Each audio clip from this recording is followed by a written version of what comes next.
മോളെ, നമ്മള് കിടക്കുമ്പോ എന്താ പറയാ?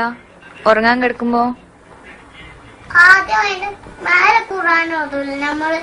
അങ്ങനെ ഖുർആൻ ഓതിച്ച് നമ്മളത് കഴിഞ്ഞിട്ട് നമ്മൾ 2 വർഷം 8 വർഷം ഖുർആൻ ഓതിട്ട് പിന്നെ അതിന്റെ മേലെ ഒരു ബിസ്മിക്കല്ലാഹു അയ്യാ മുഹമ്മദ്.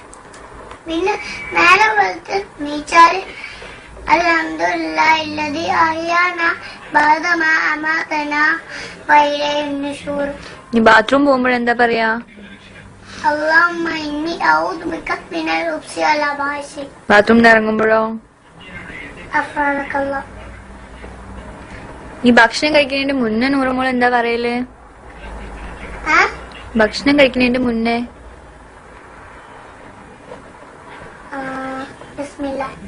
ബിസ്മില്ല മാത്രം പറയുള്ളൂ?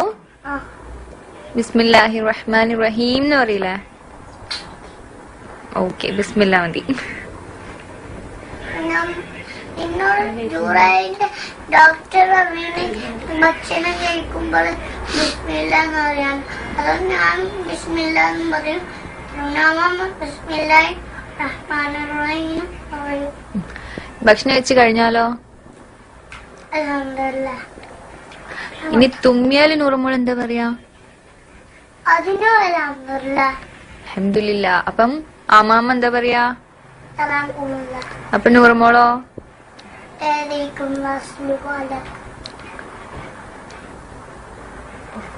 നീ വീട്ടിൽ നിന്ന് പുറത്തിറങ്ങുമ്പോ എന്താ നൂറുമോള് പറയല്? ബിസ്മില്ലാഹി തവക്കൽതു അലല്ലാഹ് ലാ ഹൗല വലാ ഖുവത ഇല്ലാ ബില്ലാഹ്. കാറിൽ കയറുമ്പോഴോ? സുബ്ഹാനല്ലദി സഖറ ലനാ ഹാദാ വമാ കുന്നാ ലഹു മുഖ്രിനീൻ വഇന്നാ ഇലാ റബ്ബിനാ ലമുൻഖലിബൂൻ.